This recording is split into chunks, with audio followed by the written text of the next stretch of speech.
We're staying on top of breaking news. Another busy overnight for Metro Atlanta police. We're tracking at least 5 shootings, 4 of them turning deadly.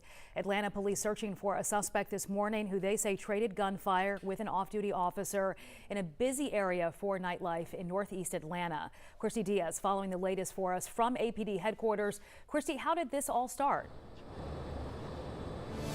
It started as a fight at a gas station and then spilled out into the street. Let's show you some video from the scene we shot earlier in the night. It was at this Exxon gas station on Edgewood Avenue around 11:30 at night when a group of people got into a fight. It started as an argument and then eventually escalated into physical blows.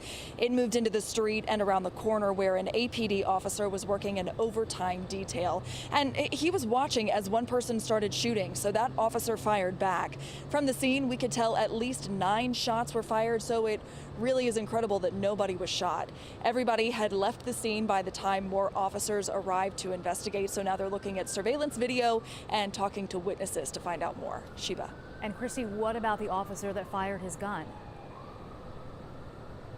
APD alerted the GBI, but since no one was shot, they will not be investigating this.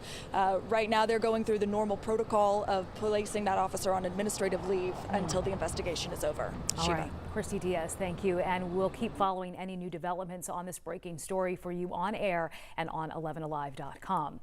Here's more now on the 4th person shot and killed overnight. Police say the victim is a woman shot to death along Magnolia Street in Northwest Atlanta. There are very few details right now. As soon as we learn more, we'll be sure to let you know.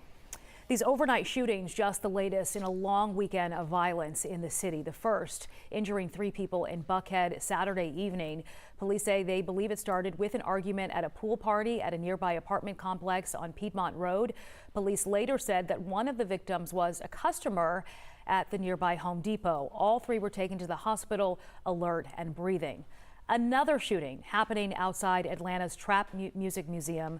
4 people injured early yesterday morning. Police say the victims were headed back to their cars when someone in a black Dodge Charger started shooting. 3 men were shot in a car and a woman who was not with them was shot in the back. The men were taken to the hospital in stable condition. Police say the woman took an Uber to the hospital. We don't have any information yet on how she's doing. In an effort to address the rise in violence, the Atlanta City Council will consider legislation later today to create a public safety commission. A group of law enforcement and fire officials, community stakeholders, and public safety experts would be asked to give their recommendations for public safety reforms.